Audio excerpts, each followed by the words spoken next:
Well, folks, the tide is high and it sure is raining outside, so this will be a short and sweet little video here. But we're launching from Les Davis today. Welcome to the inside of my car where it's warm and cozy.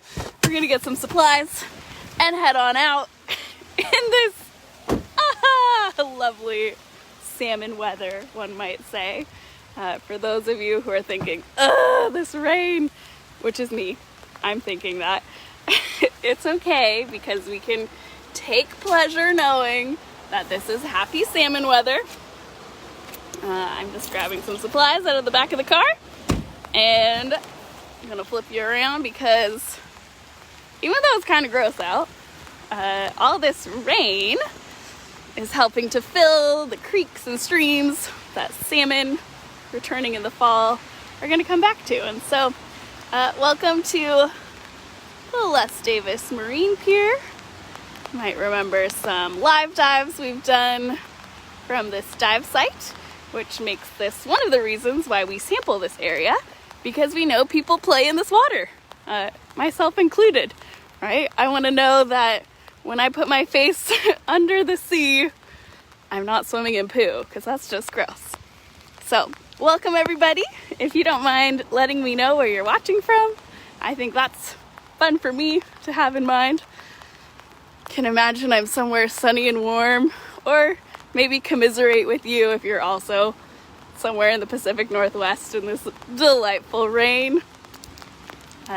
Because the tide is so high, we're definitely limited in our beach walk endeavors, but I can peep over this nice rip-rap wall and see there's some bull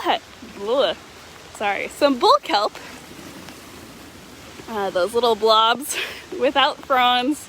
It's kind of the sad season for this important species because, you know, in the winter there's less sunlight. It gets kind of battered. I would imagine that this is not the best spot for this bull kelp to be, but I'm glad to see it's here because it is an important species. We have some folks from Nova Scotia, some folks from Texas. That is all very exciting. Glad to have some Washingtonians tuning in. We even have some geese joining us, perhaps from Canada. I don't know if you can see them. Let me zoom in for you. Look at all those Canada geese just floating around, enjoying the rain. All right, so what are we doing today? We are collecting a monthly water sample in partnership with the lovely South Sound Surfrider chapter. They're a pretty rad group committed to protecting the places we play, and we're stoked to partner with them and Metro Parks, because we're at a Metro Park place, and the Science and Math Institute that does all of our in-lab sampling with some awesome students. But this is a monthly test for fecal coliform. There, of course, is all sorts of contaminants, and this is just one of them that takes a little snapshot of what's going on with our water quality here. So, welcome to the Les Davis Marine Park dive steps. This is where divers would waddle over in all their gear to come take a plunge and go adventure out beneath the sea, rain or shine. Just setting some supplies down. I think I'm not actually going to take the sample and do this, but let's talk about what's happening here. So, obviously, the tide is high, and my boots are not that high, so I can go. I'm gonna call it good there, and we're just gonna take a look at what we can observe from here.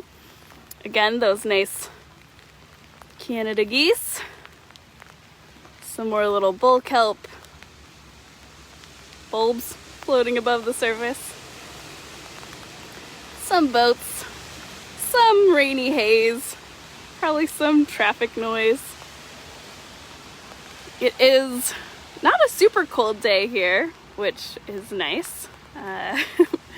It is, those beautiful fall leaves are coming in spectacularly. And yeah, You can see some of those leaves in the water. I know Rachel and I get really excited sometimes when we're doing beach walks and we see something like a maple leaf or an alder leaf and we're like, oh, it's a leaf.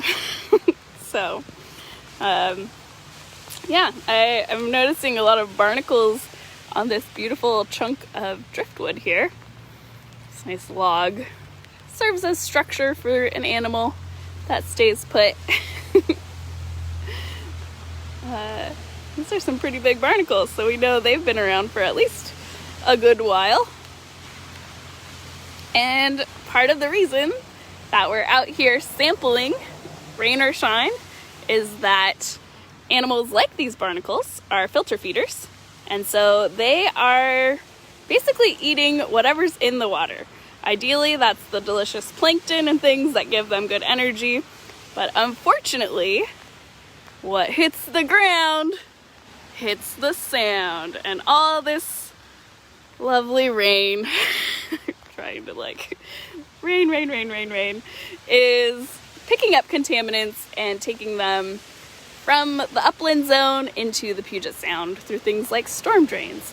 And so toxic contaminants from stormwater pollution is one of the main threats to the Puget Sound and its water quality. And so one of the things that we're looking at is Fecal Coliform, in partnership with an amazing crew of volunteers who go out to all these different recreation sites around the South Sound to take a sample of water, which gives us a snapshot of how this place is doing. Now, of course, there's more contaminants like things from your leaky oil potentially, or brake dust, or dog poop, or fertilizer, and that can definitely cause problems as well. But yeah, there's so many things to look at when it comes to water quality. We're at least taking a look at one of the many factors that could influence your decisions about whether or not to go for a polar plunge or a scuba dive.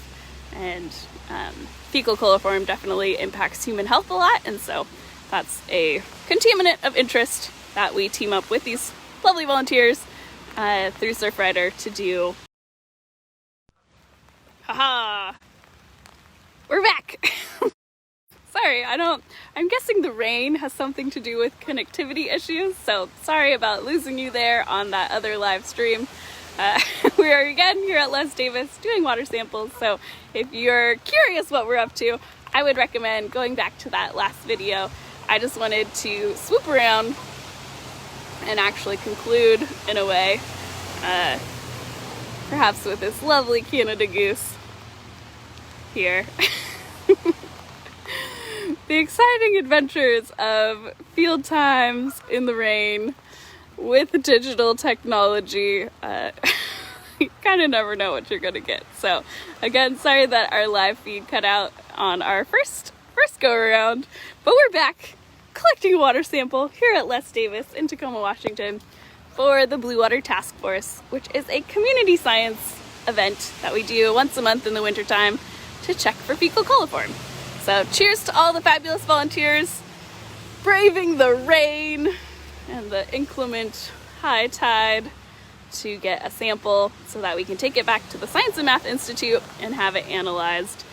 Those results do get posted online.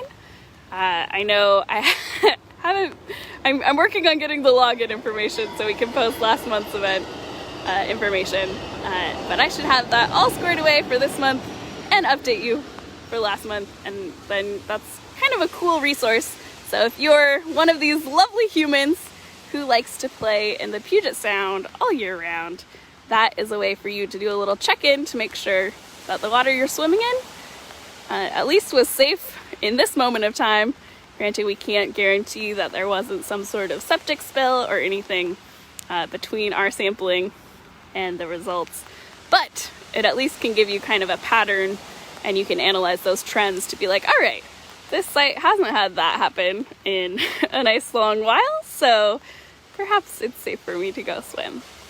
We, of course, haven't had any big bacteria numbers, which is pretty nice, except for in the foss. There was definitely some sewage leaking, but that was over the summer when the beach program through the Washington State Department of Ecology. They do some weekly sampling, or at least bi-weekly sampling of places during the summer months. So that's when our community scientists get to take some time off, enjoy playing around, and then when the beach program wraps up, that's when our community scientists step in, because again, we know people are playing year-round in this lovely water. So with that, again, thank you all for tuning in. Would love to know where you're watching from, and if you have any questions. Oh, we've got dark-eyed Drunko Donovan and Meredith, part of our bird crew.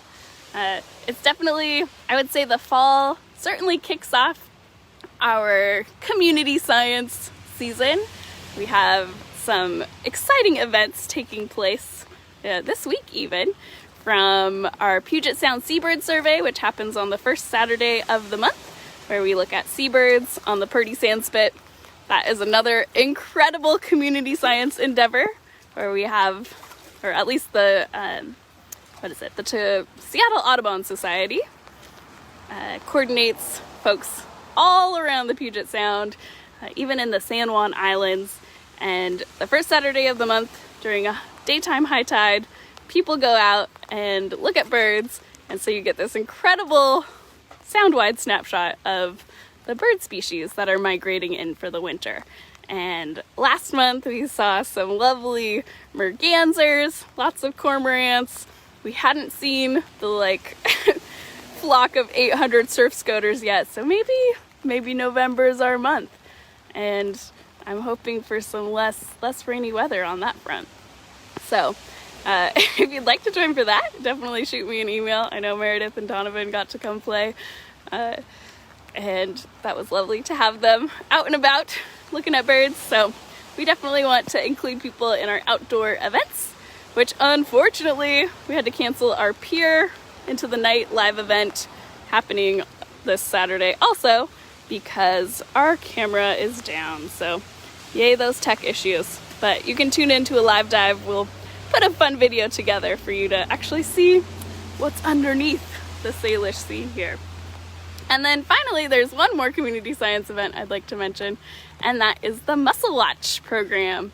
If you are tuning in to our August Cocktails and Fishtails, you might have gotten to hear the talk from Daniel Nordstrom, a biologist with WFW. And she talked about this program where we put cages of mussels. Again, another huge community science effort where volunteers all around put these cages of mussels out in the wintertime at a nice low tide.